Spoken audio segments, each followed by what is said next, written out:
नमस्कार भैया हो, वंदे मातरम। आज अपन अगले पाठ के साथ अध्याय 2 धर्मनिरपेक्षता की समझ। धर्मनिरपेक्षता क्या है, कैसे हमारे लिए इसका महत्व है और हमारे देश में ये कहाँ तक प्रभावी है, इसके बारे में अपन चर्चा करेंगे। तो चलिए, धर्मनिरपेक्षता की समझ। कल्पना कीजिए कि आप हिंदू या मुसलमान हैं और अमेरिका के किसी ऐसे भाग में रहते हैं जहां ईसाई कट्टरपंथी बहुत ताकतवर है। मान लीजिए कि अमेरिका का नागरिक होते हुए भी कोई आपका किराए पर मकान नहीं देना चाहता। आपको कैसा महसूस होगा? क्या आपको गुस्सा नहीं आएगा? अगर आप इस भेदभाव के इनके खिलाफ शिकायत करें और जवाब में आपको कहा जाए कि ये देश तुम्हारा नहीं है, तुम भारत लौट जाओ, तो आपको कैसा लगेगा? क्या आपको बुरा नहीं लगेगा? आपका ये गुस्सा 2 रूप ले सकता है। एक हो सकता है आप प्रतिक्रिया में यह कहे कि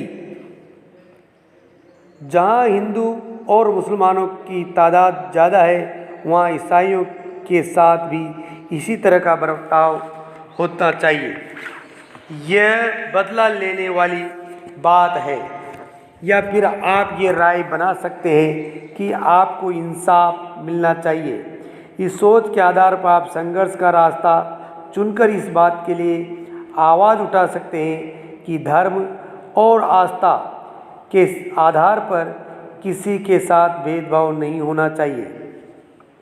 यह सोच इस मान्यता पर आधारित है कि धर्म से संबंधित किसी भी तरह का वर्चस्व खत्म होना चाहिए। यही धर्मनिरपेक्षता का मूल मंत्र है। इस अध्याय में हम यही चर्चा करेंगे कि भारतीय संदर्भ में इसका क्या अर्थ है। इतिहास में हमें धर्म के आधार पर भेदभाव, बेदखली और अत्याचार के अनेक उदाहरण मिलते हैं। शायद आपने पढ़ा होगा कि हिटलर ने जर्मनियों में यहूदियों पर किस तरह के अत्याचार किए। वहाँ कई लाख लोगों को केवल धर्म के आधार पर मार दिया गया था। लेकिन अब यहूदी धर्म को मानने वाले इजराइल में भी मुसलमान और ईसाई अल्पसंख्यक के साथ अमान्य व्यवहार किया जा रहा है। सऊदी अरब में गैर मुसलमानों को मंदिर या गिरजाघर बनाने की छूट नहीं है। न ही इन धर्मों के लोग वहाँ पूजा अर्चना के लिए किसी सार्वजनिक स्थल पर इकट्ठा हो सकते हैं। इन सभी उदाहरणों में एक धर्म के लोग अन्य धार्मिक समुदाय के लोगों के साथ या तो भेदभाव करते रहे या उनका उत्पीड़न कर रहे हैं। भेदभाव की ऐसी घटनाएं तब और ज़्यादा बढ़ जाती है जब दूसरे धर्मों के स्थान पर राज्य किसी एक धर्म को अधिकृत मान्यता प्रदान कर देता है। जाहिर है, कोई भी व्यक्ति अपने धर्म की वजह से न तो भेदभाव का शिकार होना चाहिए और न ही किसी दूसरे धर्म का दबदबा झेलना चाहिए। भारत में क्या राज्य धर्म के आधार पर किसी नागरिक के साथ भेदभाव कर सकता है? धर्मनिरपेक्षता क्या है? धर्मनिरपेक्षता से तात्पर्य, पिछले अध्याय में आपने पढ़ा है कि भारतीय संविधान में मौलिक अधिकारों की व्यवस्था की गई है।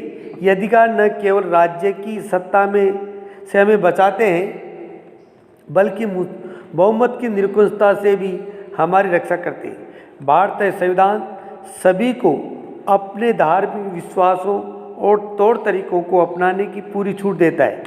सबके लिए समान धार्मिक स्वतंत्रता के इस विचार को ध्यान में रखते हुए भारतीय राज्य ने धर्म और राज्य की शक्ति को एक दूसरे से अलग रखने की रणनीति अपनाई है। धर्म को राज्य से अलग रखने की इस अवधारणा को धर्मनिरपेक्षता कहा गया है। धर्म को राज्य से अलग रखना महत्वपूर्ण क्यों है? जैसा कि पीछे चर्चा की गई कि धर्मनिरपेक्षता का सबसे महत्वपूर्ण पहलू है धर्म को राज सत्ता से अलग करना। एक लोकतांत्रिक देश में ये बहुत जरूरी है। दुनिया के तकरीबन सारे देशों में एक से ज़्यादा धर्मों के लोग साथ साथ रहते हैं। जाहिर है कि हर देश में किसी एक धर्म के लोगों की संख्या ज़्यादा होगी। अब अगर बहुमत वाले धर्म के लोग राज्य सत्ता में पहुंच जाते हैं तो उनका समूह दूसरे धर्मों के खिलाफ भेदभाव करने और उन्हें परेशान करने के लिए इस सत्ता और राज्य के आर्थिक संसाधनों का इस्तेमाल कर सकता है। बहुमत की इस निरंकुशता के चलते धार्मिक अल्पसंख्यकों के साथ भेदभाव हो सकता है। उसके साथ जोर जबरदस्ती हो सकती है, यहाँ तक कि कई बार उनकी हत्या भी कर दी जाती है। बहुमत चाहे तो अल्पसंख्यकों को उनके धर्म के अनुसार जीने से रोक सकता है। धर्म के आधार पर किसी भी तरह का भेदभाव उन अधिकारों का उल्लंघन है जो एक लोकतांत्रिक समाज किसी धर्म को मानने वाले अपने प्रत्येक नागरिक को प्रदान करता है। लिहाजा बहुमत की निरंकुशता और उसके कारण मौलिक अधिकारों का हनन वह अहम कारण है जिसके चलते लोकतांत्रिक समाज में राज्य और धर्म को अलग अलग रखना इतना महत्वपूर्ण माना जाता है। लोकतांत्रिक समाजों में धर्म को राज्य से अलग रखने का एक महत्वपूर्ण कारण यह है कि हम लोगों के धार्मिक चुनाव के अधिकार की रक्षा करनी है। इसका अर्थ यह है कि देश के किसी भी व्यक्ति को एक धर्म से निकलने और दूसरे धर्म को अपनाने या धार्मिक उपदेशों की अलग ढंग से व्याख्या करने की स्वतंत्रता होती है। आइए इस बात की और अच्छी तरह समझने के लिए छुआछूत की प्रथा पर विचार करें। संभव है आपको हिंदुओं के बीच प्रचलित ये प्रथा अच्छी न लगती हो। इसका मतलब है कि आप इसे बदलने की कोशिश भी करेंगे, लेकिन अगर राज्य की सत्ता ऐसे हिंदुओं के हाथ में है जो छुआछूत को सही मानते हैं तो क्या आसानी से प्रथा को बदल पाएंगे? अगर आप प्रभुत्वशाली धार्मिक समुदाय के सदस्य हैं तो भी आपको अपने समुदाय के दूसरे लोगों की ओर से भारी विरोध का सामना करना पड़ सकता है। राज्य सत्ता पर नियंत्रण रखने वाले ऐसे सदस्य कहेंगे कि हिंदुत्व की केवल एक ही व्याख्या होती है और उसकी कोई और व्याख्या करने का तुम्हें कोई अधिकार नहीं है। अगले वीडियो में भारतीय धर्मनिरपेक्षता क्या है इस पर विस्तार से अपन चर्चा करेंगे। धन्यवाद।